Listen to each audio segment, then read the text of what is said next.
കട്ടപ്പന നഗരസഭയിൽ ശുചിത്വ പ്രഖ്യാപന സദസ്സ് സംഘടിപ്പിച്ചു. ചെയർപേഴ്സൺ ബീന ടോമി മാലിന്യമുക്ത നഗരസഭ പ്രഖ്യാപനം നടത്തി.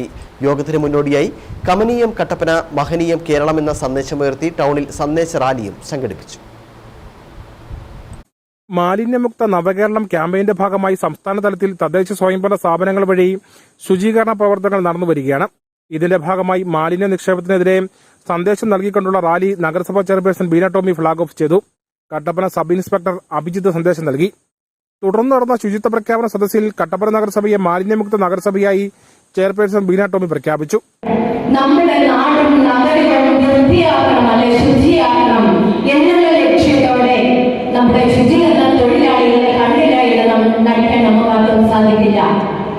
രാത്രി വെളുപ്പിനോടെ നിന്ന് നമ്മുടെ കട്ടപ്പന നഗരസഭയെ ക്ലീൻ ആക്കും.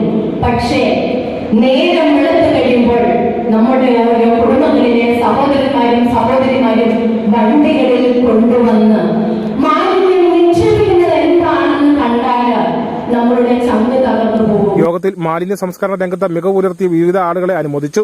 Vice chairman K J Benny അധ്യക്ഷനായിരുന്നു. നഗരസഭാ കൌൺസിലർമാരായ Siby Parappayi, Jancy Baby, Leelamba Baby, Manoj Murali, Aimol Rajan, merchant association president Sajan George എന്നിവർ സംസാരിച്ചു. മറ്റ് നഗരസഭാ അംഗങ്ങൾ, ഉദ്യോഗസ്ഥർ, ഹരിതകർമ്മസേന അംഗങ്ങൾ തുടങ്ങിയവർ സന്നിഹിതരായിരുന്നു. News bureau, Kattappana.